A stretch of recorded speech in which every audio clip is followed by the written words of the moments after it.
It's election season for city government, and you want to cast an informed vote. One Ogden is here with the voices and faces of the people stepping up to represent you. Marcia White is running for Ogden City Council at large seat A. I'm from Lincoln, Nebraska. And so what brought you here? A job brought me here. And so, like everyone else that comes here, you fall in love with it, you stay.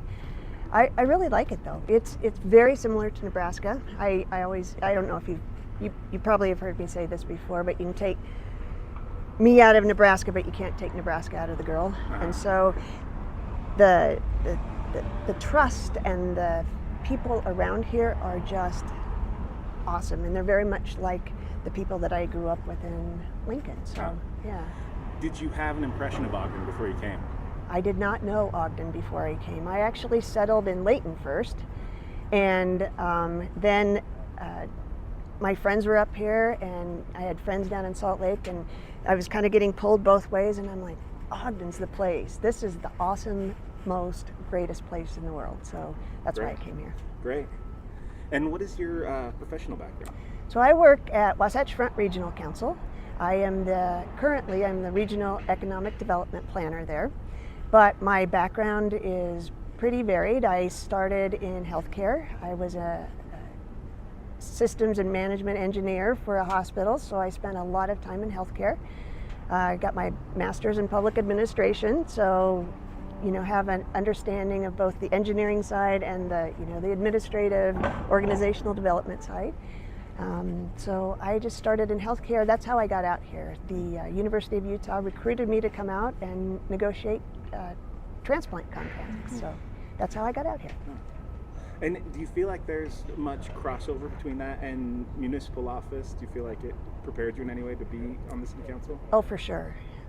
Working with small organizations, working with large organizations, trying to figure out how to work with physicians and the administrative side, and trying to figure out how to come to a compromise and getting things done and making sure that patient care was safe. And so you work through the process, right? You work and you create processes so that they are consistent and able to be replicated. And so it's very much like municipal government. Although on the municipal government side, you have this whole group of people called constituents. So you have 90,000 people that are yelling at you or talking about you or telling you their great ideas, and so a little bit different, but yeah. And so what maybe first sparked an interest in running for office? So great question. My great uncle was the two-time governor of Nebraska, three-time U.S. senator from Nebraska.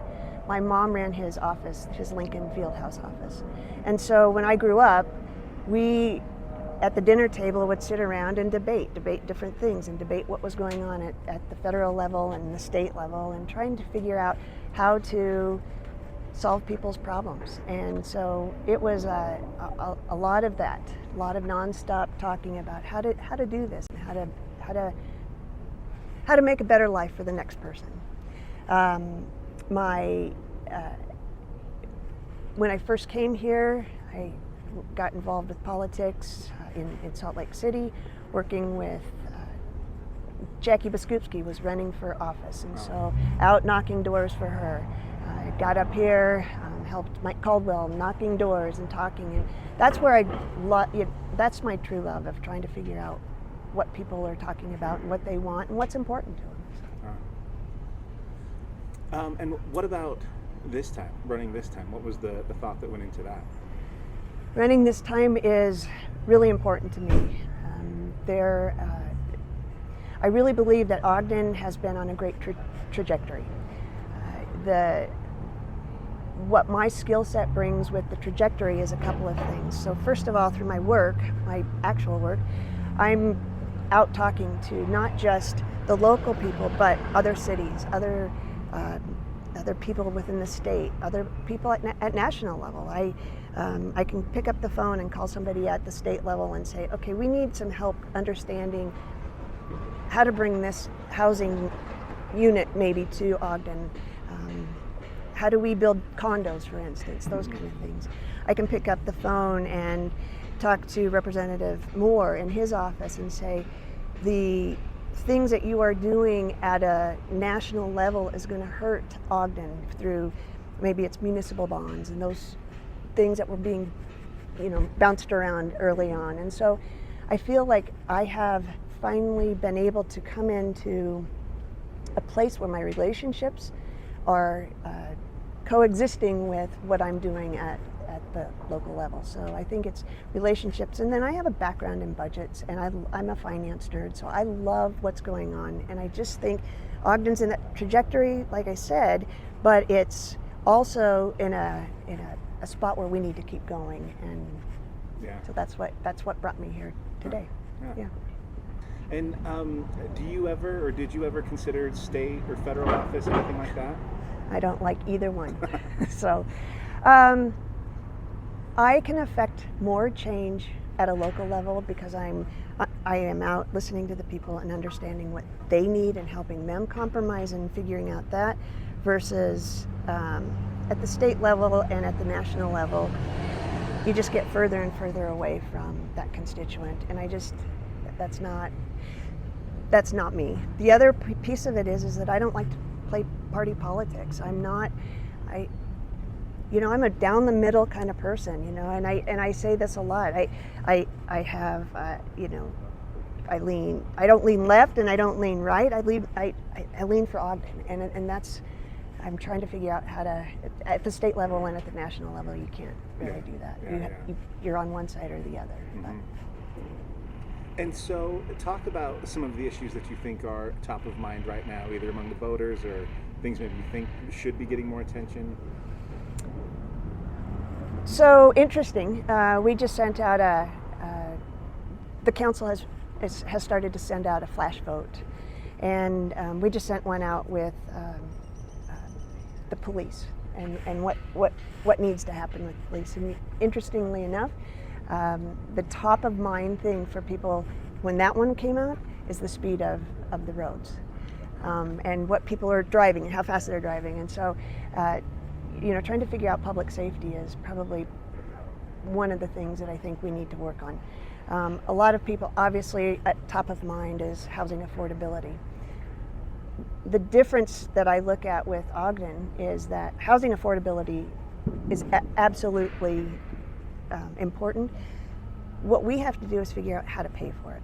And I always talk about broad spectrum housing. I always talk about for every 75-cent housing unit we build, we have to build $1.25 housing unit, because those services are relying on those property taxes to continue. And so if we don't continue to have that balance, then we're either going to have to figure out how to raise property taxes, which no one wants, or we're going to have to reduce our services.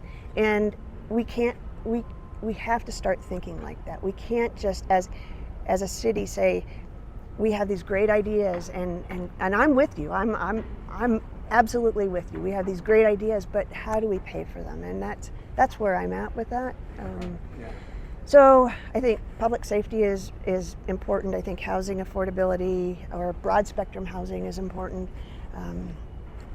I definitely think our infrastructure is important. We, for years, prior to me even getting on the council, ignored infrastructure. We were sorely behind. And so you can't just take and hope that it's going to fix itself, and you can't just start to pour a ton of money into it, because we just don't have that kind of money. And so we have to figure out how to balance that. So infrastructure is important, water is important, and then I think the last thing that I'm going to tell you, which is really important, is how do we lift everyone up with wages and workforce opportunities. We have some of the lowest wages in the state. And so how do we bring in good jobs that people can go to that will help lift not just the wage, not just their abilities to do that, but the wages up with it. So. Yeah, that's interesting. I wonder, like, that's got to be hard and I don't know, maybe this, like we talk about trying to make a walkable downtown, for Yeah. example, but then trying to bring in a business that will have some high-paying jobs isn't necessarily in line with that. It seems like there's some balance. Well, it is. Yes, that push and balance. I'm going to use that. So one of the things that because I get to do this regionally, right? Economic development regionally. One of the things is that it's easier to take the people that are here, the businesses that are here, and have them expand and have them grow and not just the folks on 25th Street, but some of our manufacturing groups and our cutting edge carbon fiber people. How do we make them grow? Because when they grow, it's easier. We don't have to try to figure out new housing for when they expand, because we have the people here. We don't have to give incentives and compete against people in Texas because they're here. We can give them incentives to grow. And so we can help people grow, but in the meantime, we also can help create a place that has a quality of life, that we can have walkable communities where we can have great retail places down here so people can use it and those kind of things. So Yeah. I think you can do it. It's just, I get really frustrated sometimes because I think politicians like to talk about one or two word kind of buzzwords. Mm-hmm. And the problem is that when you do that, you silo yourself. You silo yourself into,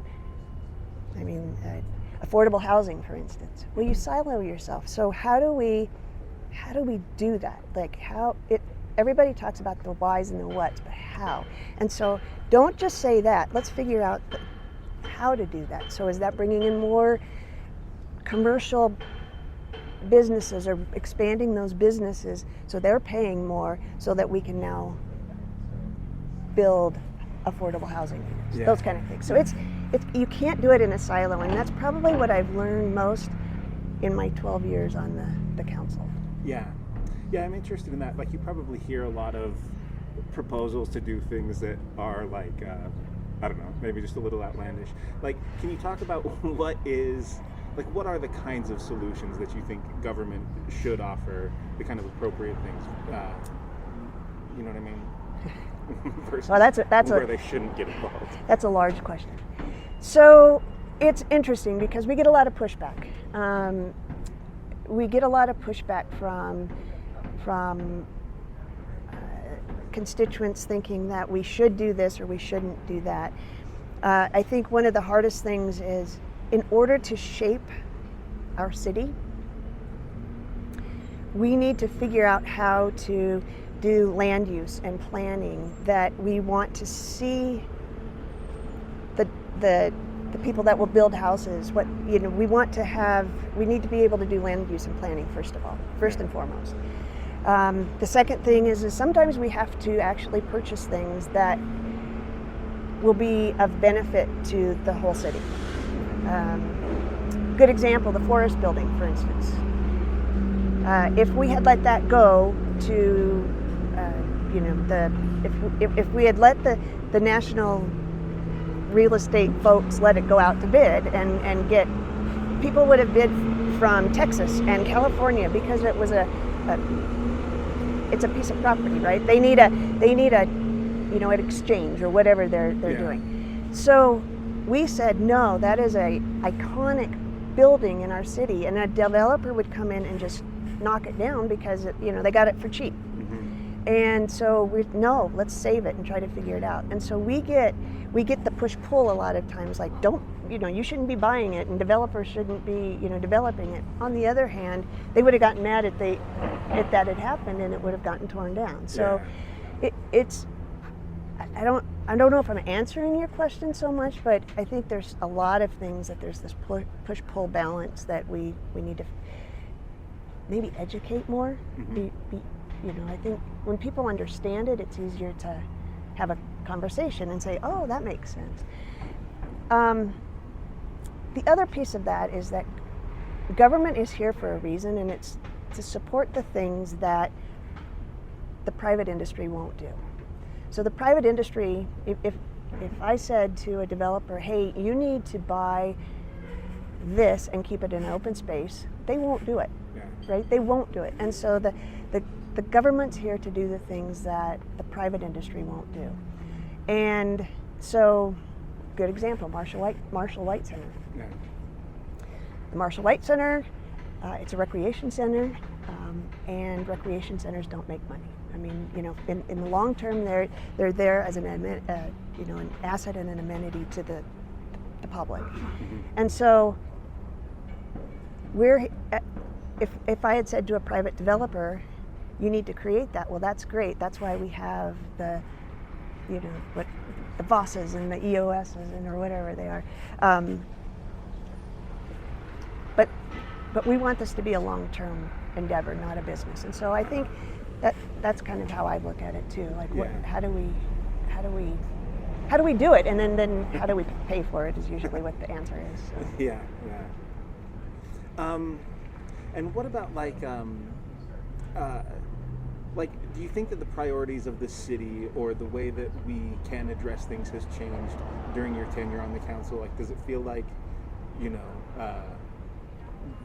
we have different priorities when it comes to making decisions these days than we did, a few terms ago? Well, even just 3 or 4 years ago, sure, yeah. I mean,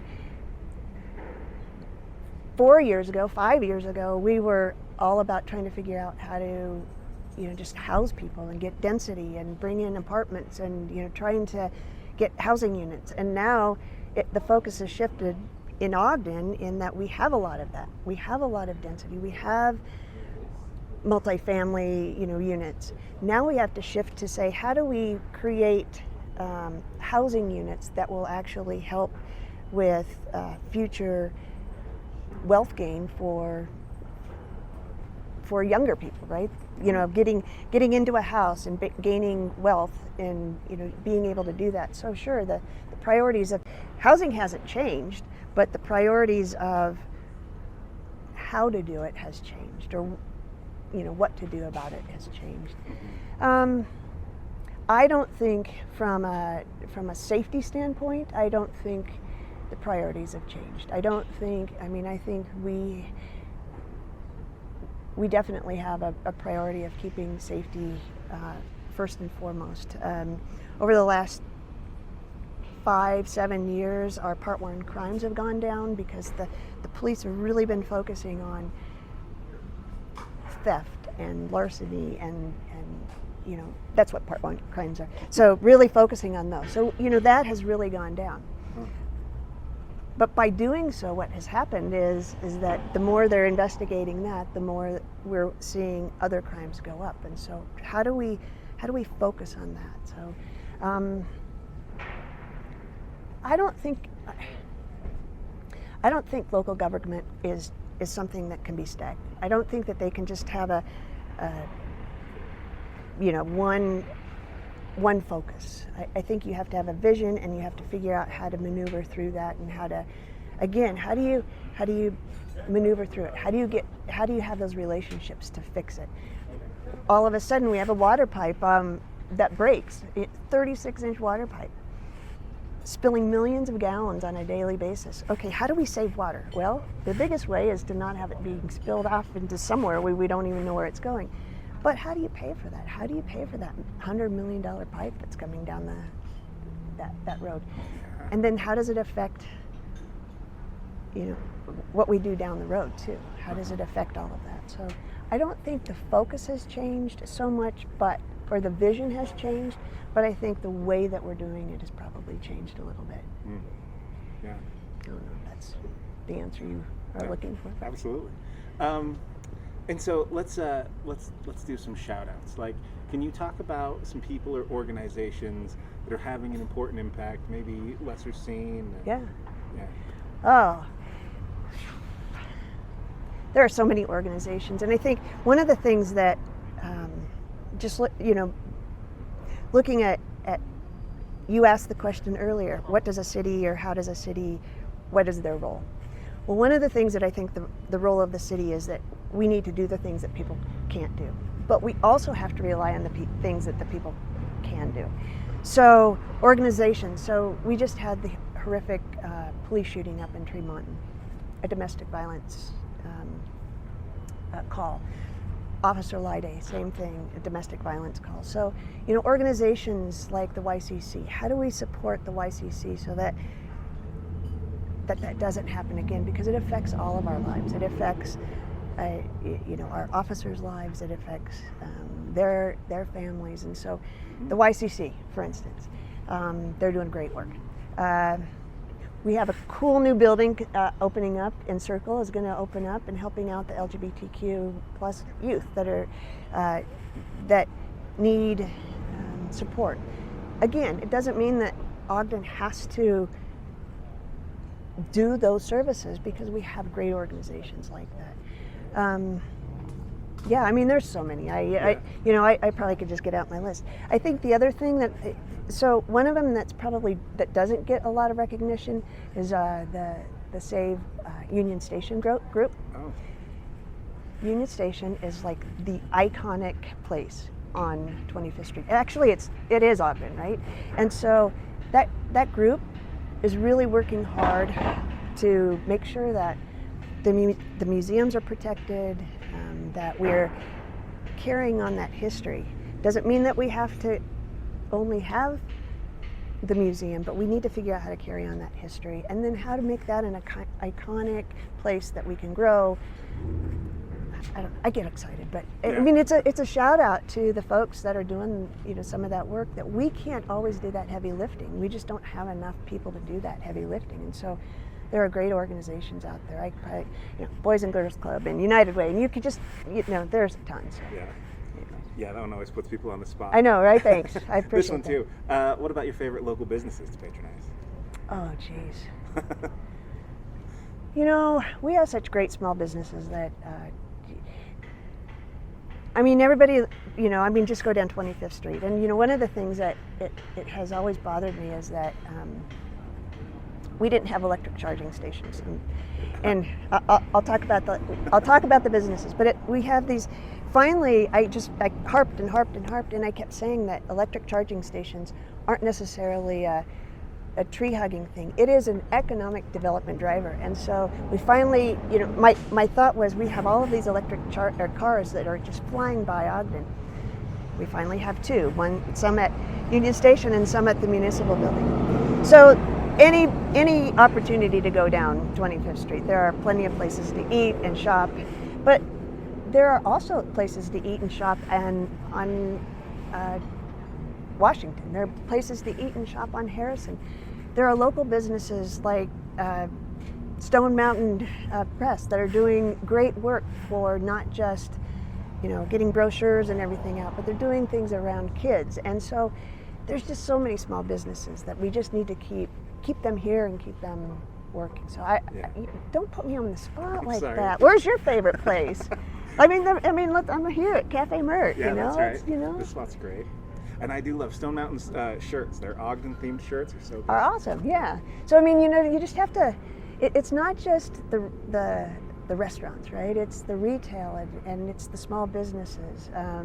We've got people doing great work around gardens and local foods and sourcing, and you just how do we keep them here? And I think part of the how do we keep them here, and this is not a council role, but it's an administrative role, in that how do we make sure that their permitting process is easier? How do we make sure that their business licensing process is easier? You're having that issue, I'm sure.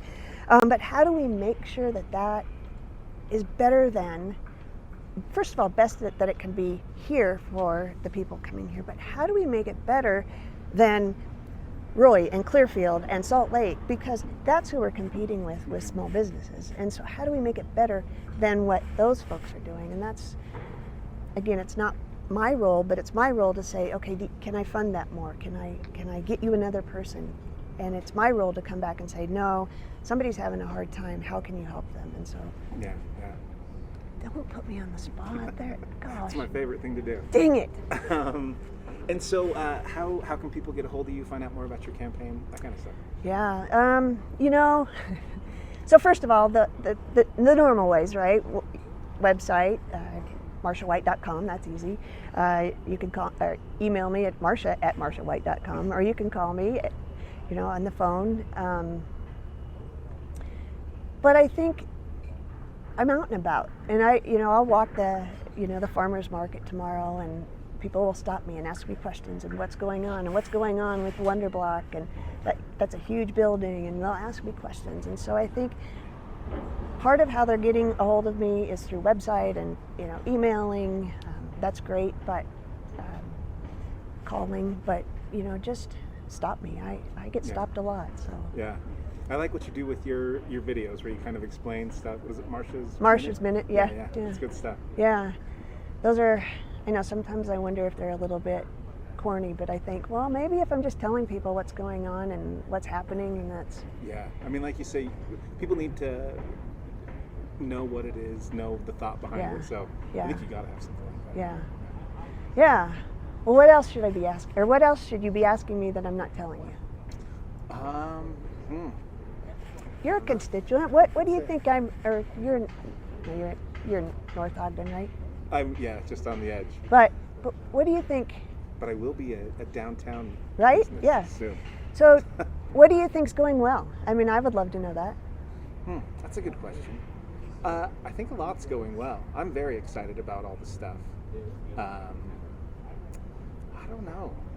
My concern, I don't know. That's a good question. You didn't put me on the spot. See, effectively. Right? Nice job. Yeah. Well, and the reason I'm asking is because sometimes it's easy for people to, it's really easy for people to judge what you're doing. Mm-hmm. But if I don't know how to fix it, or if I don't know what the important things are, or there are people that come in and obviously have, my neighbor's weeds are growing, at 3 feet. How do I fix that? Those kind of things. I can help with that. But if I don't know the direction people want to go, and I don't know how to, I go back to that the 75-cent home and the $1.25, and I want to try to keep the services either here or improve them. But I always ask, okay, I'm at the budget, and you guys are not happy with an increase, or if you're not happy with this, what services don't you want? What services do you think we could cut back? What services, 6 out of the 7 departments that we have here don't generate revenue. Mm-hmm. The only department that generates revenue, for the most part, is our community and economic development team. And I don't know that they directly generate revenue, but the rest of it is services. So how do we, you don't want us to cut back on response time for a fire. You don't want us to cut back for response time for police. Mm-hmm. We obviously want to grow open space and green space. But how do we do that? And where do we do that? And it's just that balancing act. And I do think Ogden is going in a good direction. I think there are definitely things we can work on. Mm-hmm. This administration has been great to work with. They're communicating, and they really are compromising. We push back a lot, and they're like, all right, okay, we'll compromise with that. And so that's been refreshing as well. And I think that's one of the other reasons I've wanted to run, is that I just want to see where we can go with an administration that's working with us. And the last one was great to work with too. It was just different. Yeah, right. So parking's obviously huge. We know that there's a lot going on. We're going to start to do paid parking. People think, I agree, parking's going to be an issue. I think that adding the parking at the Wonder Block is going to really help relieve some of that. Do you know that it costs almost $50,000 per stall to do parking in a parking lot like that? Really? Yeah, just $50,000. I mean, I don't think people realize that. Surface parking, $3,500, $5,000. Great, that's fantastic. A little less, right? But at some point in time we have to pay for that. And people don't want surface parking anymore because that takes up space. We want to expand, and we want to do, we want to put housing there. We don't necessarily want a big parking lot. So I think people forget that there's a cost to that. So parking is a huge issue, and will be. And how do we alleviate some of that? But you'll see that as soon as that parking garage is supposed to open, I think soon. I think it's, I mean, I was just looking at it. That's a huge building, by the way. It really is. But yeah, I agree. It's like all that space that we have, people want more shops in it. Like, I'm very excited that this is all going to be walkable, electric alley. You don't want that to just be some flat parking lot. Right. Yeah. So then we say, okay, we're in the conundrum of trying to figure out how to go up with parking or, podium parking or whatever we talk about, but it's expensive. And so when we talk to developers and try to really get them to understand we need that, it's easier for a developer. And so we're not there yet. I can tell you that we're not there yet because that same developer, whomever it is, whether it's Jay Fisher or Lotus or whomever, they can go down to Salt Lake, and maybe the land price is just a little bit more, but at the end of the day, they can build it, they can get more money for it, they can get higher rents, they can get higher lease rates, they can get higher everything. And so we're still not there yet. We're still having to try to, now it's turning, mind you, but it's still, I mean, and that Salt Lake is just there. And it's not just Salt Lake, it's Sandy, it's Lehigh, it's Eagle Mountain, all of those places where they're just growing and growing and growing. And that's not that much further, but they can get $2,500 a rental unit for their apartments versus us about $1,600, $1,700. And so we're having to give incentives because we know that that's the right thing to do, to get people up here so that we can build that economic engine so that we can do the great things that we're continuing to do. And so that's a good point. Everyone thinks we're to the point we're past incentives, but no, you just look at the numbers like that. I see it, and the reason I see it is because I have this regional view, right? I mean, it's not like, so I think part of it, I agree. I think Ogden's in a great place. We get national recognition all the time. I think people come here to see how we're doing things. Our homeless advocates, for instance, what a great concept, right? Let's not just try to push people away, but let's try to get them and help them and do what we can. And because it works so well at the police department, our fire department's doing a similar advocacy. They're putting a paramedic at the Lantern House so that we can have, so we're not having so many calls to the Lantern House. We're actually, we're already on site to be able to help them. And so we're doing a lot of that innovative work. So people are coming to us saying, hey, how are you doing it? Now, amplitude and velocity would be awesome. So if we could figure that out, that would be paramount. So. Go to oneogden.com to view written responses to candidate questionnaires from all the municipal candidates we've interviewed, and to find interviews from other candidates in Ogden, North and South Ogden, and Roy. Please share our interviews with your friends and encourage them to cast an informed vote, and subscribe to the One Ogden podcast to hear all the other Ogden stories we've been digging up.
Marcia White is running for Ogden City Council at-large seat A.